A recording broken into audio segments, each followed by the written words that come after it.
और बता दें आपको, आज से संसद का मॉनसून सत्र शुरू हो रहा है। लेकिन क्या सदन में कानून बनेंगे या सिर्फ सियासी संग्राम होगा? एक तरफ सरकार 7 बड़े विधेयकों के साथ तैयार है, तो दूसरी तरफ विपक्ष पेपर लीक, चढ़ावा चोरी और कई दूसरे मुद्दों पर सरकार को घेरने की रणनीति बना चुका है। गृह मंत्री अमित शाह वंदे मातरम से जुड़ा अहम बिल पेश करेंगे।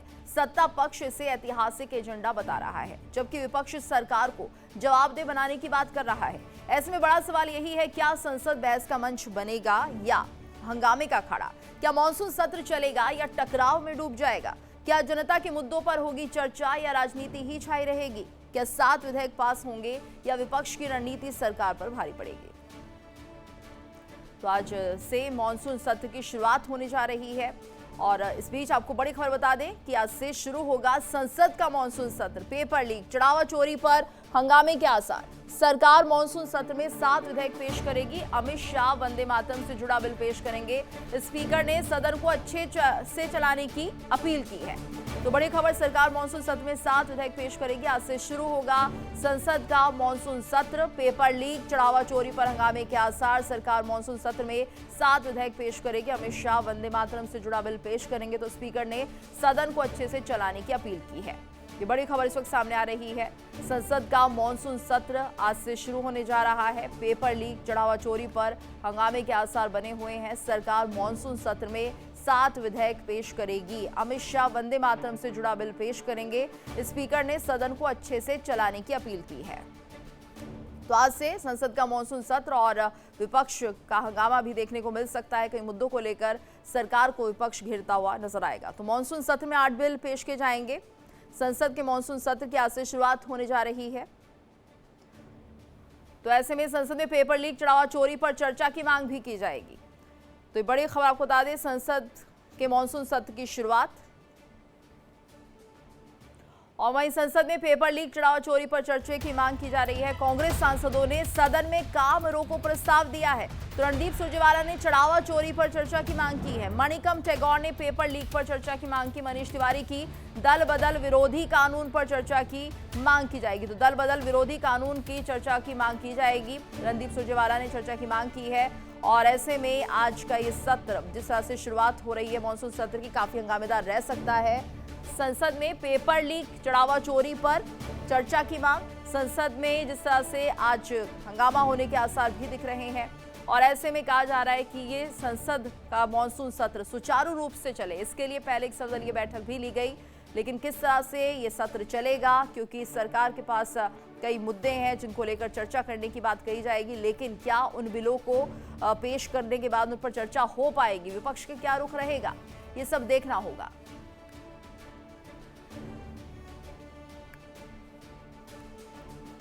और वहीं आपको बता दें कि बजट के इस मानसून सत्र में आखिर क्या कुछ बदलाव देखने को मिल सकते हैं। तो बजट सत्र की शुरुआत तो हो गई है और ऐसे में एनडीए की अगर हम बात करें तो सांसद है 293 और राज्यसभा के सांसद है 139। वहीं विपक्ष के लोकसभा सांसद है 208 और राज्यसभा के सांसद हैं 75। तो किस तरह से चुनौतियां क्या बन सकता है यहाँ पर बिल को पास कराना, इसके अलावा क्या कुछ चर्चा रहेगी, ये भी अपने आप में एक बहुत बड़ी चुनौती है। सरकार का एजेंडा क्या है ये भी समझिए। नए रूप में परिसीमन बिल को लाने की कोशिश की जाएगी। महिला आरक्षण बिल को लाने की भी कोशिश की जाएगी और ऐसे में पीएम सीएम मंत्रियों को हटाने वाला बिल भी होगा। तो ये सरकार का एजेंडा है कि नए रूप में परिसीमन को लेकर बिल। इसके साथ साथ विपक्षी मुद्दे क्या रहेंगे ये समझिए। E20 विवाद, महंगाई, भ्रष्टाचार, शिक्षा व्यवस्था, राम मंदिर, चढ़ावा चोरी, नीट, पेपर लीक, विदेश नीति, सोनम वांगचुक, ये विपक्ष की तरफ से ऐसे मुद्दे हैं जिनको लेकर कहीं ना कहीं सदन को अवरोध करने की कोशिश की जाएगी या इस पर सरकार से जवाब मांगने की कोशिश की जाएगी। हमारे साथ मेहमानों का खास पैनल जुड़ चुका है। हमारे साथ खेमचंद शर्मा जी जुड़े हुए नेता हैं बीजेपी के, डॉक्टर राम पांडे जी जुड़े हैं प्रवक्ता है कांग्रेस के, और जगतार संघेरा जी हमारे साथ जुड़े हुए हैं। तो ऐसे में जिस तरह से ये पूरा मामला इस वक्त सामने आ रहा है, पॉलिटिकल एनालिस्ट भी हमारे साथ जुड़े हुए राहुल तालान जी, आप सभी का बहुत बहुत स्वागत है। तो यहाँ पर खेमचंद शर्मा जी, सबसे पहले तो हम आपसे समझना चाहेंगे जिस तरह से ये पूरा माहौल इस वक्त बना हुआ है। मुझे लगता है मेरे साथ खेमचंद शर्मा जी जुड़े नहीं हैं, हमारे साथ जगतार संघेरा जी जुड़े हैं, ये भी कांग्रेस के प्रवक्ता है। तो ऐसे में सबसे पहले यही जान लेते हैं कि आखिर विपक्ष के मुद्दे क्या रहेंगे। जगतार जी, आपसे हम समझना चाहेंगे कि आखिर विपक्ष किस तरह से सरकार को घेरता हुआ नजर आएगा।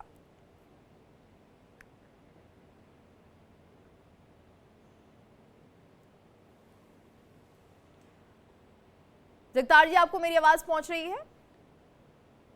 हाँ जी, पहुंच रही है जी। जी जी अब पहुंच रही है। जी, मॉनसून सत्र की शुरुआत होने जा रही है, किन मुद्दों पर सरकार को घेरा जाएगा, क्या तैयारी है कांग्रेस की? मेरे से पूछा है ना, जी जी आम आदमी आपसे। पार्टी से। जी माफ कीजिएगा, देखिए, हाँ। ये भारतीय जनता पार्टी जो है वो हर फ्रंट पर, केंद्र सरकार फेल हुई है। मोदी जी हर फ्रंट पर फेल हुए हैं। ये मुद्दे तो बहुत से हैं। हम्म। पेपर लीक का मुद्दा है कि जो एग्जाम ही ठीक तरह से जो पार्टी नहीं करवा पाती, तो वो और क्या करेगी। इसके अलावा जो चंदा चोरी का मुद्दा है वो बहुत बड़ा मुद्दा है। श्री राम मंदिर के नाम पर, जो भगवान जी के नाम पर जो चंदा इकट्ठा होता है, उसमें ही हेरा फेरी इतनी हुई है। और जो लोग जो सारा कुछ करने वाले हैं वो मोदी जी के बिल्कुल निकट के व्यक्ति हैं। उस पर भी मांग की जाएगी कि उस पर डिस्कशन हो। और बहुत से मुद्दे हैं। जो लेटेस्ट मुद्दा है E20 का मुद्दा है कि कंज्यूमर्स का, खपतकार का तो ध्यान ही नहीं रखा जा रहा। इतना मिक्स किया जा रहा है जिसमें 2023 तक तो जो गाड़ियां हैं उनमें तो बहुत प्रॉब्लम आ रही है। और माइलेज भी कम हो रही है, कंज्यूमर को बहुत नुकसान हो रहा है। महंगाई का बहुत बड़ा मुद्दा है। सो ये सब जो मुद्दे हैं, इन पर बात करेंगे। और जो कोई नए बिल भी भारतीय जनता पार्टी लाना चाहती है उसकी भी समीक्षा करेंगे। उसमें ये क्या करना चाहते हैं, ये वो लोगों की भलाई के लिए है कि इनका अपना जो ध्रुवीकरण है उसको वो उधर को जाते हैं वो बिल, या डेमोक्रेसी को मजबूत करते हैं या कमजोर करते हैं। सो उस सारे का अध्ययन करेंगे और इन सब बातों पर देखेंगे कि क्या बिल पेश होते हैं और क्या डिस्कशन होती है। उस पर हम डेमोक्रेसी के मुद्दों पर और जो महंगाई वाले हैं और सभी जी मुद्दे हैं बिल्कुल। उन पर पहरा देगी आम आदमी ठीक पार्टी। है, डॉक्टर राम पांडे जी भी हमारे साथ जुड़े हैं। डॉक्टर राम, आपसे भी सर हम समझना चाहेंगे कांग्रेस किस तरह से तैयारी के साथ उतर सकती है। और हमेशा ये कहा जाता है विपक्ष जो है वॉकआउट कर जाता है, जबकि सरकार ये चाहती है कि वो चर्चा करे, तो ऐसा क्यों होता है? वॉकआउट से बेहतर है कि चर्चा करना? ये तो भारतीय जनता पार्टी कहती है कि संसद चलाना सरकार की जिम्मेदारी है। तो फिर तो ये यदि विपक्ष वॉकआउट करता है तो ये तो बीजेपी सरकार का फेल्योर है, नरेंद्र मोदी का फेल्योर है। और सबसे कम उपस्थिति संसद में यदि किसी की है तो वो नरेंद्र मोदी की है। तो सबसे ज्यादा वॉकआउट तो नरेंद्र मोदी करते हैं। तो ये विपक्ष पर तो ये नैरेटिव बनाया जाता है कि विपक्ष वॉकआउट करता है क्योंकि सरकार जवाब नहीं देना चाहती है। इस बार भी सरकार जवाब नहीं देगी। ठीक भाई है, तो इस बार राम भी वॉकआउट भगवान का जो देखने को पैसा, मिलेगा। हम्म। राम भगवान का पैसा जो बीजेपी, आरएसएस, विश्व हिंदू परिषद ने चुराया है, उस पर क्या सरकार बात करने देगी? क्योंकि भाई कमेटी किसने बनाई? नरेंद्र मोदी और अमित शाह। तो जब नरेंद्र मोदी और अमित शाह को जब संसद के अंदर चोर ठहरा दिया जाएगा तो क्या वो बात करने देंगे? नीट के मुद्दे पर आप बताइए, 20 से ज्यादा छात्रों ने आत्महत्या कर ली। जो छात्र हमारे देश का भविष्य होते हैं, जिन छात्रों के कारण हमारे देश की अर्थव्यवस्था सुधरती है, जो छात्र दुनिया में हमारा नाम रोशन करते हैं, उन छात्रों का दमन किया जा रहा है। उन छात्रों की जो आज की जो रैली थी वो नहीं निकालने दी जा रही है। सरकार इतनी बेरहम संवेदनहीन हो गई है कि जो लोग आमरण अनशन पर बैठते हैं उन तक से मिलने के लिए नहीं जाती है। और उसके दुष्परिणाम फिर हमें देखने को मिलते हैं। इसरो जैसी संस्था से 120 से ज्यादा वैज्ञानिक छोड़कर चले जाते हैं। किसानों की समस्या है, उनको समय पर खाद नहीं मिलती है। मानसून सत्र चल रहा है, बारिश नहीं आती है तो उनको बीमा मिलना चाहिए, वो उनको नहीं मिलता है। तो सरकार ने तो 147 सांसदों को संसद से बाहर कर दिया था जब उन्होंने मुद्दे उठाए थे। तो सरकार तो संसद चलने ही नहीं देना चाहती और 2014 से संसद नहीं चली है। इस बार भी सरकार संसद नहीं चलने देगी और हमेशा ऐसे मुद्दे लाती है जिससे जनता का ध्यान भटक जाए। और इस सरकार ने 2014 से लेकर आज तक जो भी बिल पास किए उनका परिणाम कुछ भी नहीं दिख रहा है। दंगे हो गए होंगे, ध्रुवीकरण हो गया होगा, लेकिन रिजल्ट धरातल पर एक भी नजर नहीं आता है। पिछले सत्र में हमने कहा था भाई इलेक्टोरल बॉन्ड पर बात कीजिए, जब सुप्रीम कोर्ट कह रहा है ये असंवैधानिक है, आपने व्यापारियों को दबाकर, ईडी सीबीआई इनकम टैक्स के माध्यम से दबाकर आपने जो चंदा इकट्ठा किया है ये असंवैधानिक है, उस पर चर्चा नहीं करने दी। एपस्टीन फाइल के कारण ट्रंप हमको दबा रहा है आपने उस पर चर्चा नहीं करने दी। ठीक है। ट्रंप ने 100% टैरिफ कर दिया, आपने जी। उस पर चर्चा नहीं करने दी। तो जितने भी गंभीर मुद्दे होते हैं जो तो देश के क्या लिए ये माना अच्छे हो जाए सकते हैं, डॉक्टर राम पांडे जी, कि इस बार वो सभी मुद्दे फिर से उठाए जाएंगे, या फिर इस बार जो प्रमुख मुद्दे हैं वो कुछ अलग होंगे? राम मंदिर चोरी से मामले से जुड़े हुए मुद्दे होंगे, या फिर कुछ और मुद्दे आपके बदले हैं, या पुराने मुद्दों को भी आप साथ लेकर चलेंगे इस बार इस सत्र में? देश में सबसे बड़ा मुद्दा है करप्शन का। हम्म। ये जो नीट पेपर लीक हुए हैं, करप्शन से ही तो हुए हैं। भाई, लोग लाखों रुपए करोड़ों रुपए में इस पेपर को बेच रहे हैं। शिक्षा मंत्रालय की लॉकर में वो पेपर ठीक है रखा हुआ है, जी। वहां से वो पेपर निकलकर देश में करोड़ों रुपए में बिकता है। तो इस पर तो चर्चा होनी चाहिए ना। और मैं आपको ठीक है। आज का ही एक बहुत बड़ा एग्जाम्पल देता हूं, उत्तर प्रदेश का गोल्ड मेडलिस्ट जो अपने कॉलेज का टॉपर, इलेक्ट्रिकल इंजीनियरिंग में यूपी में तीसरे स्थान पर आता है, राज्यपाल उसको सम्मानित करती है, वो 50 बार बैंकिंग, एसएससी और रेलवे की परीक्षा देता है, उसका सिलेक्शन नहीं होता है। क्यों नहीं होता है? क्योंकि पेपर लीक हो जाता है। पेपर लीक के कारण अयोग्य लोग की नौकरी लग जाती है, अयोग्य लोग पास हो जाते हैं। जो गोल्ड मेडलिस्ट हैं, जो टॉपर हैं, वो घर बैठ जाते हैं, अवसाद में चले जाते हैं, मानसिक संतुलन उनका बिगड़ जाता है, आत्महत्या कर लेते हैं। आज देश में 1,70,000 लोग प्रति वर्ष आत्महत्या कर रहे हैं। इससे आप अंदाजा लगा सकते हैं कि देश की हालत इन लोगों ने क्या कर दी है। तो अब सरकार नहीं कराना चाहती। हमने मणिपुर मुद्दा भी उठाया था पहले, लेकिन मणिपुर मुद्दे पर भी चर्चा नहीं करनी थी। प्रधानमंत्री मणिपुर आज तक नहीं गए।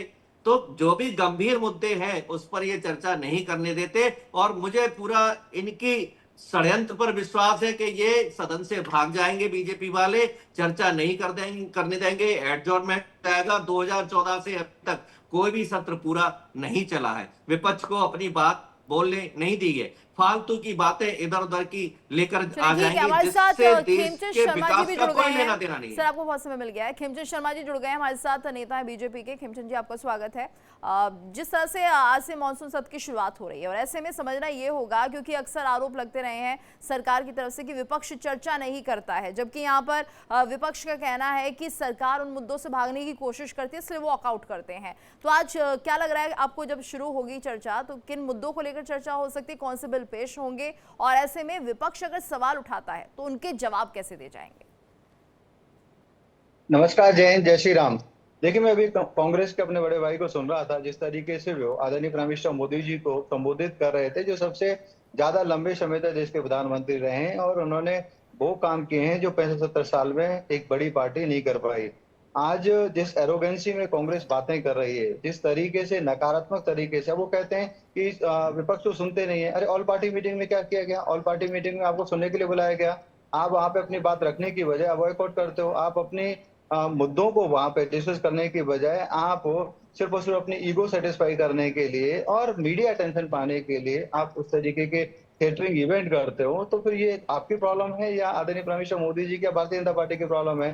भारतीय जनता पार्टी हमेशा से, अब आप कहते हैं करप्शन की जननी कौन है? कांग्रेस, जिसने धरती से लेके आसमान तक जमीन सब कुछ बेच दिया, कोयला बेच दिया, स्पेक्ट्रम बेच दिया। कोई भी ऐसी चीज नहीं बची जो भारत में कांग्रेस ने ना बेची हो। कांग्रेस ने करप्शन को ऐसा जनरलाइज कर दिया कि करप्शन ना देके बस ऐसा लगे कि हाँ, ये तो कन्वीनियंस फीस है। उस माइंडसेट से बाहर निकालने का काम किसने किया? आदरणीय प्राइम मिनिस्टर मोदी जी ने किया। उस माइंडसेट की वजह से भारत में हो गया कि we can not do anything, we can not make anything our own. उस माइंडसेट से कि हाँ, हम सब कुछ बना सकते हैं, सब कुछ कर सकते हैं, और हम आत्मनिर्भर बन सकते हैं, उस वो बढ़ने के लिए उस माइंडसेट को बनाने का काम आदरणीय प्राइम मिनिस्टर मोदी जी ने किया। आदेश तेजी से आगे बढ़ रहा है। कोई ऐसा क्षेत्र नहीं है जिस क्षेत्र में भारत कॉम्पिटिटिव तरीके से आगे नहीं बढ़ रहा हो। आज विश्व की जितनी भी शक्तियां हैं, कंधे से कंधे मिला के भारत उनसे ज्यादा तेजी से आगे बढ़ रहा है, चाहे वो इकोनॉमिक फ्रंट हो, साइंस एंड टेक्नोलॉजी हो, डिफेंस हो, इंफ्रास्ट्रक्चर हो, फार्मिंग हो, हर जगह। अभी ये बात कर रहे थे कि अगर बारिश नहीं हो रही है, तो मैं तो वेट कर रहा था ये बोलें कि आदरणीय प्राइम मिनिस्टर मोदी जी, बारिश नहीं हो रही है तो कुछ करें ताकि बारिश हो सके। लेकिन इन्होंने घुमा के लास्ट मोमेंट में बोला कि बारिश नहीं हो रही है तो किसानों को जो इंश्योरेंस मिलना चाहिए। इंश्योरेंस कब मिलेगा? मेरे मित्र, मैं खुद किसान परिवार से आता हूँ, कि जब ओवरऑल असेसमेंट होगा कि कितना जो उपज है, अभी तो धान लगाए जा रहे हैं या लगाए गए हैं 10 दिन पहले, 15 दिन पहले, तो ओवरऑल जो उसका इम्पैक्ट होगा उसके अकॉर्डिंगली। और हमारे यहाँ फसल बीमा है, आप लोगों ने तो दी नहीं, किसान क्रेडिट कार्ड भी है, फसल बीमा भी है, और किसानों को कंपनसेट किया जाता है, किया जाएगा अगर ऐसा है तो।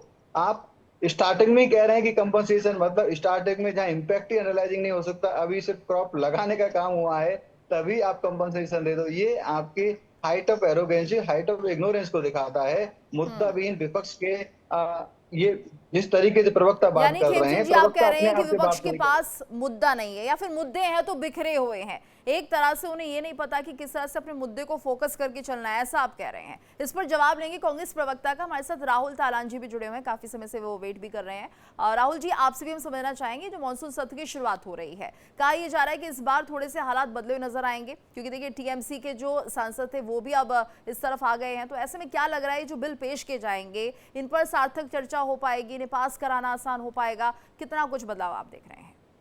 गीतू जी, बात ऐसी है कि अगर जो सार्थक चर्चा की जहां तक बात है, सार्थक चर्चा तब होगी जब सदन चलेगा। और मुझे जैसे यहाँ कांग्रेस और आम आदमी पार्टी के प्रवक्ता के एटीट्यूड से पता चल रहा है कि सदन नहीं चलने वाला है। आज तो नहीं चलने वाला है, 2-4 दिन, मुझे लगता है 2-4 दिन और बाधित रहेगा। ये सही बात है कि बहुत मुद्दे हैं और सरकार को घेरने के लिए, लेकिन सरकार को सदन में घेरा जाना चाहिए। और मुझे लगता है विपक्ष सदन में ना घेर के सरकार को बाहर सड़कों पे घेरता है, विरोध प्रदर्शन करता है। जबकि जब सदन चलता है उस टाइम पे सदन में सरकार को घेरा जाना चाहिए, और बाकी जब सदन नहीं चलता है तब सड़कों पे घेरिए आप सरकार को।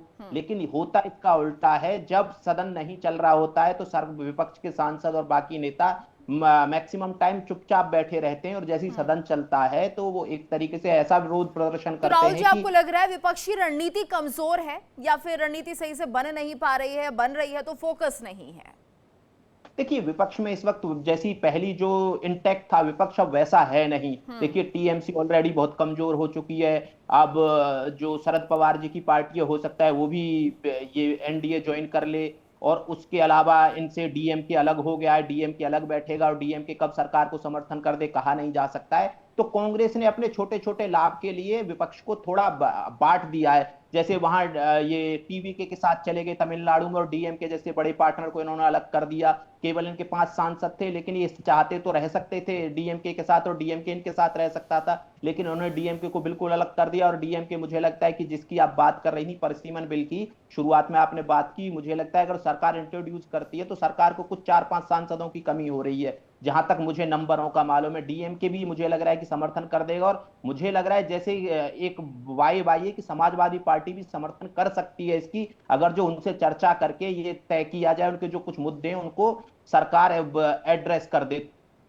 तो सवाल यह है, विपक्ष बटा हुआ है, इसमें कोई शक नहीं है, लेकिन साथ ही साथ मुद्दे ऐसे हैं जिनको सरकार को घेरा जा सकता है। नीट का बहुत बड़ा मुद्दा है, राम मंदिर में चंदा चोरी का बहुत बड़ा मुद्दा है, लेकिन विपक्ष के बटे होने की वजह से मुझे लगता नहीं है सिर्फ सड़कों पे आएंगे। और सदन में देखिए, विपक्ष में मैं बहुत लंबे समय से ये देख रहा हूं, जैसे ही चर्चा होती है ना, जैसे ही सरकार ये हंगामा करेंगे, सरकार चर्चा के लिए तैयार होगी, और जब सदन में चर्चा हो रही होगी तो विपक्ष वॉकआउट कर जाता है। जैसे उन्होंने बोला मणिपुर पे चर्चा नहीं हुई है, मणिपुर पे चर्चा हुई है, कांग्रेस की प्रवक्ता को ये पता होना चाहिए कि मणिपुर पे चर्चा हुई सदन में और कांग्रेस ने वॉकआउट कर दिया था। तो सवाल यह है कि आप विपक्ष को बहुत मजबूती के साथ सदन में टिके रहना चाहिए, और वहां सरकार को घेरना चाहिए जहां पूरा देश आपको देख रहा है। सड़कों पे आते हैं, दिल्ली को दिखाते हैं और बोलते हैं कि हमने सरकार को ये कर दिया। ये एक तरीके से देश के साथ मजाक भी है। वो बोल रहे हैं कि सरकार की जिम्मेदारी है सदन चलाना। बिल्कुल, सरकार की प्राथमिक जिम्मेदारी है सदन चलाना, लेकिन साथ ही साथ विपक्ष की भी जिम्मेदारी है, क्योंकि वो इस देश के विपक्ष के नेता हैं। उनकी भी उतनी ही जिम्मेदारी कि सदन चले और जनता की भलाई के मुद्दे सुलझें और जनता की भलाई हो। सदन इसलिए नहीं बनाए कि वहां हंगामा हो, बाकी चीजें होती रहे। सदन इसलिए बनाए कि वहां निर्णय होंगे और इस देश की जनता को कुछ राहत मिलेगी। चर्चाएं होती रहती हैं, चर्चाएं होंगी, लेकिन साथ ही साथ जो बिल हैं उन पे चर्चा होनी चाहिए, वो पास होने चाहिए, ताकि इस देश की जनता के लिए कुछ भलाई के काम किए जा सकें।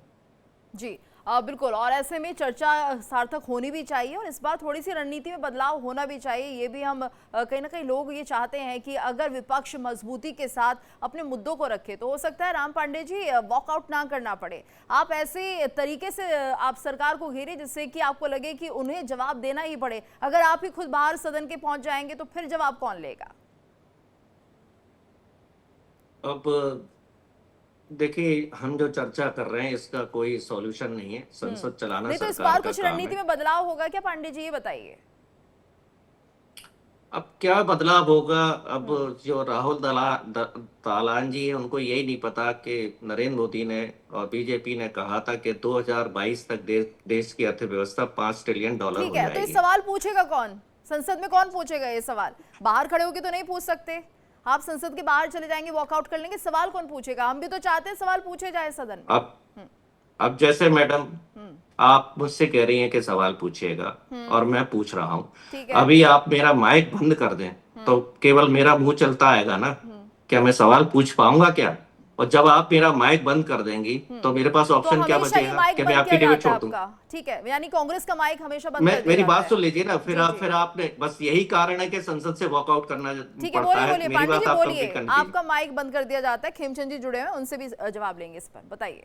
माइक तो बंद कर फिर देते हैं। आपने फिर यही कारण है कि एडजॉर्नमेंट करना पड़ता है। जैसे आपने मेरी बात कंप्लीट नहीं करनी थी, तो वहां भी सरकार बात कंप्लीट नहीं करनी ठीक देती है, है, इसलिए सांसदों ठीक को है, छोड़ना आप पड़ता सदन है। के बाहर आ गए, उसके बाद जैसे ही मॉनसून सत्र खत्म होगा उसके बाद क्या रणनीति रहती है? क्या इस बात को लेकर कि माइक बंद किया जाता है, सड़कों पर आते हैं, क्या लोगों के बीच जाते हैं इस बात को समझाने के लिए, देखिए सरकार ऐसा काम कर रही है, उसके बाद क्या होता है? देखिए अरे आप सोच लीजिए, जो सरकार भगवान राम का पैसा चुरा सकती है, क्या वो सरकार 1 मिनट भी सत्ता में रहने लायक है?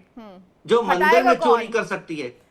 हटाएगा जी? हटाएगा कौन और कैसे हटेंगे, ये बताइए। सॉल्यूशन आपके पास भी नहीं है इसका मतलब, तो विपक्ष भी कमजोर दिख रहा है यानी। देखिए हटाने के लिए अब कांग्रेस सरकार ने जब देश आजाद करवाया था कांग्रेस के नेताओं ने, और 1947 में जब देश आजाद हुआ, संविधान बना, तो एक क्लॉज डाला था कि देश लोकतांत्रिक तरीके से चलेगा।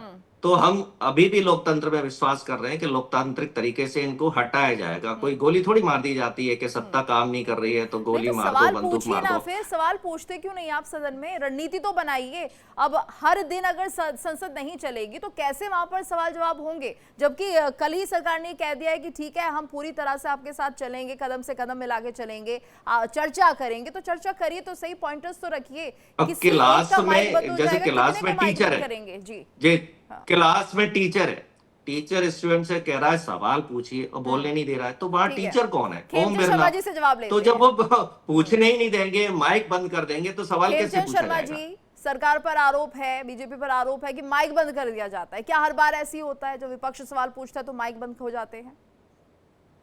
सबसे पहले तो गीतू जी, अब उन्होंने कहा कि भाई संसद चलाना सरकार की जिम्मेदारी है। ये बिल्कुल गलत है, सफेद झूठ है। संसद चलाना सभी माननीय संसद महोदयों की जिम्मेदारी होती है, जिसमें विपक्ष भी है, पक्ष भी है। पक्ष को इनिशिएट करना है, पहल करनी है, पक्ष पहल कर रहा है, सरकार पहल कर रही है, सरकार कम्युनिकेशन कर रही है, उसके लिए ऑल पार्टी मीटिंग बुलाई, उसमें इन्होंने सार्थक तरीके से बात नहीं की। लगातार हमारे जो संसदीय मंत्री हैं वो इनके टच में बात कर रहे हैं कि भाई किस तरीके से हम मोर प्रोडक्टिव इस सेशन को रख सकें। उसके लिए आप जो सजेशन है, बातचीत करना चाहते हैं वो करिए, लेकिन इनका माइंडसेट ये है कि it is the responsibility of the government. अरे ये सिंगल रिस्पॉन्सिबिलिटी है, अगर ये सिंगल रिस्पॉन्सिबिलिटी है तो आप एलओपी क्यों है, आप वहां पे मेंबर क्यों हैं? ये पूरे हाउस की जिम्मेदारी है। जब तक आप सार्थक तरीके से सोचोगे नहीं, सार्थक तरीके से आगे नहीं बढ़ोगे, सार्थक तरीके से अप्रोच नहीं करोगे, तो ये ऐसा ही नकारात्मक माइंडेड बनता रहेगा। फिर रही बात भगवान राम की, ये वो लोग हैं जो भगवान राम एग्जिस्ट ही नहीं करते, काल्पनिक हैं, ऐसा एफिडेविट कोर्ट में देते हैं। मंदिर नहीं बने उसके लिए ये लगातार 60-65 साल तक लटकाने भटकाने का काम करते हैं। राम सेतु को ये नकारते हैं, राम जी को ये नकारते हैं। आज तक इनके बड़े नेता राम जी के दर्शन के लिए नहीं जाते। गांधी परिवार जो इनका राष्ट्रीय परिवार है, आज तक भगवान राम की शरण में नहीं जाता, और आज इनको राम की याद आ रही है। इससे ज्यादा परिवर्तन क्या हो सकता है कि मोदी और योगी जी की वजह से, उनके अच्छे कार्यों की वजह से राम विरोधी भी राम राम करने लग गए हैं। इससे ज्यादा कांग्रेस का और ज्यादा भला क्या हो सकता है? आप अब राम राम करोगे तो शायद हो सकता है कि अच्छे दिल से राम राम पांडे जी से भी जवाब ले लेते हैं। पांडे जी कुछ कहना चाह रहे हैं आप? तू इधर उधर की बात मत कर, ये बता काफिला क्यों लुटा, राम के पैसे की चोरी क्यों की? नरेंद्र मोदी ने, अमित शाह ने कमेटी बनाई थी, और वो कमेटी नरेंद्र मोदी अमित शाह को रिपोर्ट करते थे। सारी भारतीय जनता पार्टी चोर है, ये भगवान राम ने साबित कर दिया है। दूसरा, ये शब्द बीजेपी के हैं, खेमचंद जी ने पूरी बीजेपी को झूठा साबित कर दिया। खेमचंद जी ने बीजेपी को झूठा साबित कर दिया। आप सफेद झूठ राम बोल रहे हैं, के आप राम पैसे द्रोही की हैं। चोरी क्यों आप की? राम मंदिर नरेंद्र को, राम मोदी, मंदिर अमित के शाह ने इंस्टीट्यूशन को राम के बदनाम पैसे करने की का चोरी प्रयास क्यों कर की? रहे हैं। भगवान आप राम का मंदिर के पैसा इंस्टीट्यूशन चुराया को आपने। बदनाम करने का प्रयास भगवान कर रहे राम हैं। का पैसा जिन क्यों कर्मचारियों चुराया? ने चोरी की, करोड़ों रुपए उनको से क्या पकड़ा चलिए गया। ठीक है, आप मुद्दे ये काफी बताइए, हैं विपक्ष के क्या पास पैसे भी, के और लिए सरकार पैसे भी के लिए? अपनी नई रणनीति के साथ मॉनसून सत्र में बैठेगी, कई बिलों को पास कराने का टारगेट होगा, और ऐसे में हम चाहेंगे कि सार्थक चर्चा हो, चाहे सवाल पूछना हो विपक्ष की तरफ से या फिर सरकार कोई बिल पेश करे तो उस पर सार्थक चर्चा होनी चाहिए, सदन का समय बर्बाद नहीं होना चाहिए, जो अब तक हम देखते आ रहे हैं। धन्यवाद करना चाहेंगे आप सभी का हमारे साथ इस चर्चा में जुड़ने के लिए। और इसी के साथ हमारे इस खास पेशकश में इतना ही। वक्त चला एक छोटे से ब्रेक का। ब्रेक के बाद खबरों का सिलसिला लगातार जारी है।